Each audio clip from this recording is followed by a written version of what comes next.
حضرت انس نے پوچھا یا رسول اللہ آپ کو غسل کون دے گا؟ کہا میرے اہل البیت۔ آپ کو کفن کون دے گا؟ کہ میرے اہل البیت۔ آپ کو قبر میں کون اتارے گا؟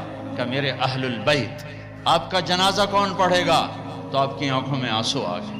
آپ نے فرمایا جب مجھے غسل دے دو، کفن پہنا دو تو سب باہر چلے جانا، سب سے پہلے میرا اللہ اپنی رحمتیں مجھ پہ نازل فرمائے گا، اس کے بعد جبر و میکائیل آ کر میرے لیے دعا کریں گے، پھر ساتوں آسمان کے فرشتے آئیں گے وہ میرے لیے دعا کریں گے۔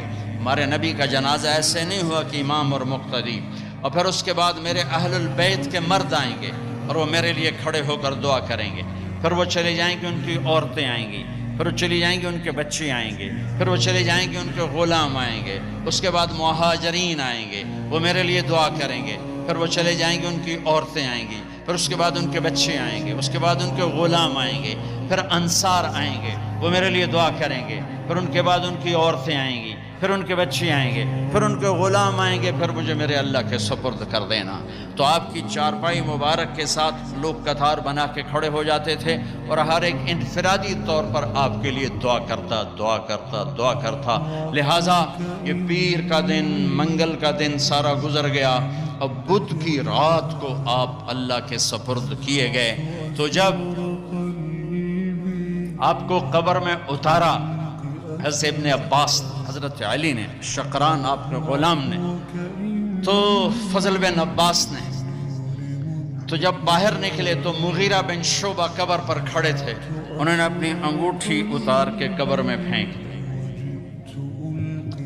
حضرت علی سے کہنے لگے علی میری انگوٹھی گر گئی ہے، نکال لو، انگوٹھی نکال لو۔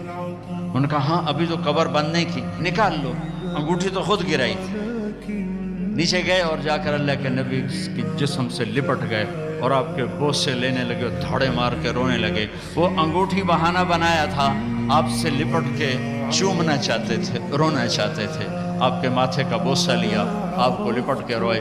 پھر لوگوں نے اوپر سے کہا نکلو نکلو نکلو، تو آخری بندہ جن کا بدن میرے نبی کے پاک بدن سے جا کر لگا وہ مغیرہ بن شعبہ ہیں۔ پھر نکالا گیا، پھر آپ کی لحد تیار کی گئی تھی، وہ مٹی ڈالی گئی۔ جب باہر نکلے تو حضرت انس فرماتے ہیں جناب بی بی فاطمہ رضی اللہ تعالیٰ عنہ کھڑی تھیں کہ اطابت نفوسکم ان واریتم علی رسول اللہ التراب، کس جگر سے تم نے دو جہان کے رسول کو مٹی میں چھپایا، کس جگر کے ساتھ تم نے ان کے اوپر مٹی ڈالی۔ ہاں یہی اللہ کا قانون ہے،